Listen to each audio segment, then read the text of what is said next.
लता रानी अपनी 3 विधवा बहुओं के साथ रहती थी।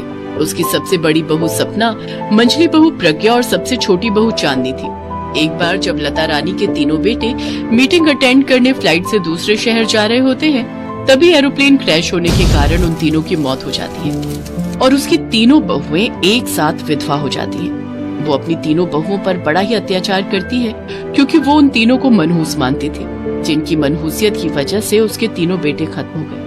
एक सुबह चांदनी के जोर से चीखने की आवाज आती है तो उसकी जेठानियां भागते हुए बाथरूम की तरफ जाती हैं।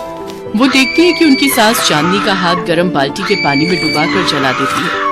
माँ जी छोड़ दीजिए इसे, ये आप क्या कर रही हैं? इस मनहूस को ये नहीं पता था कि मुझे नहाने के लिए कितना गर्म पानी चाहिए। आज सबक सिखाया तो अब ये जिंदगी भर नहीं भूलेगी। इस महारानी ने खूब गर्म पानी कर दिया था। अब इसके साथ तुम सबको भी पता चल जाएगा कि ज्यादा गर्म पानी करने का अंजाम ये होता है। लेकिन माँ जी ये तो गलत है ना, बेचारी चांदनी को कितना दर्द हो रहा होगा और आखिर उसने गर्म पानी कर भी दिया तो आप उसमें ठंडा पानी मिलाकर उसको नॉर्मल कर लेती ना। अच्छा, तो अब तू उसकी तरफदारी करेगी और मुझे ज्ञान देगी? माफ करना माँ जी अगर हमने कुछ ज्यादा ही बोल दिया हो, लेकिन आखिरकार हम भी तो आपकी बेटियों जैसी हैं। भले ही भगवान ने हमें आपकी बहुओं के रूप में भेजा है, लेकिन आखिरकार एक माँ अपने बच्चों के साथ ऐसा कैसे कर सकती है? एक बात तुम तीनों की तीनों कान खोलकर सुन लो। मेरे सिर्फ 3 बेटे थे और अब वो तीनों इस दुनिया में नहीं हैं। उन तीनों के अलावा मेरी कोई औलाद नहीं है, समझी तुम? आई बड़ी मेरी बेटी बनने।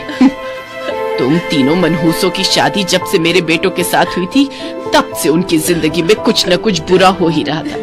उनके बिजनेस में उनको घाटा होने लगा था, उनकी सेहत ठीक नहीं रहती है। लेकिन सबसे बुरा तो तब हुआ जब वो तीनों एक साथ भगवान को प्यारे हो गए। माँ जी आप ऐसा क्यों कह रही हैं? हमारा भी तो सुहाग गया है। हम तीनों भी तो अपने पतियों से बेहद प्यार करती थी, इसलिए हम